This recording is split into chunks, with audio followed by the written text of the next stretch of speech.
Here we are back at the Imperial War Museum at Duxford in front of the incredible Lancaster again with Akbar and Tim from Watch Pilot. For a bit of atmosphere today, there is an air tattoo going on behind us, so you'll hear aeroplanes going by. We're here today to bring the history a little bit more up to date. Today we're talking about the Second World War, the affiliation of Graham watches with the pilots and the navigator of the Lancaster and the Spitfires. We're going to get inside now.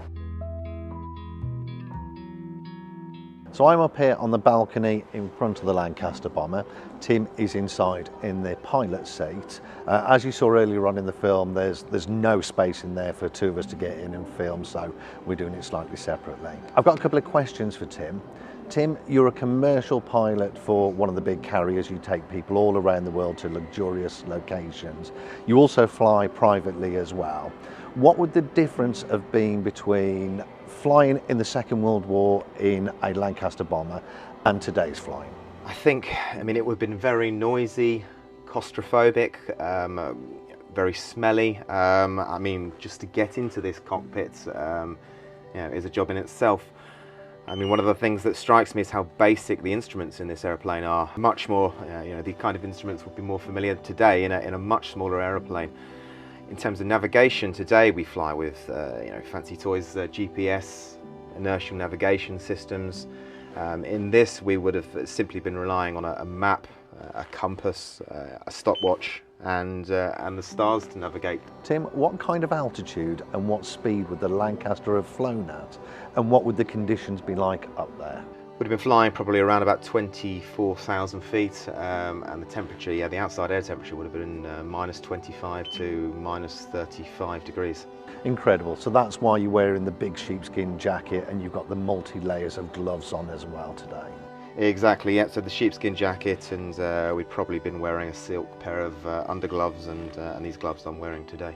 So Tim, we were up in the cockpit there, you were in the pilot's seat, and you were explaining the conditions up there and what it was like. Can you just explain quickly how they would have plotted it out on the map and how they would have got from A to B? Navigation would have been incredibly basic. The map would have been the primary reference for which a route would have been plotted, then backed up by a compass, a ruler to draw a straight line, and then a stopwatch.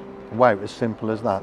So the church that's there on the map, you'd have used that as a pilot as your plotting reference, and as you'd have flown over that, you would have started your stopwatch, and when you got to 30 minutes at 200 miles an hour, you knew you were at your point, if you like. Exactly. I mean, that's amazing to hear what you've just mentioned and how difficult it would have been for the pilots. And I guess the Graham watches were so important to them. I'm wearing the Chronofighter at the moment, and Graham watches I've always been a huge fan of. And one of the things that I like about Graham watches is that they're very distinctive. They've got this oversized pusher. Is there a reason behind that? Absolutely, AK. The reason behind it was Tim's been wearing the outfit today. He had the flying jacket on. He also had the gauntlets on as well with the watch over the top of it. So if you think about it, if he had his glove on and he pressed the pusher to start, I'm wearing the Swordfish there, which is a traditional pusher on it. If I push it there, you can't feel it. But with the thumb trigger,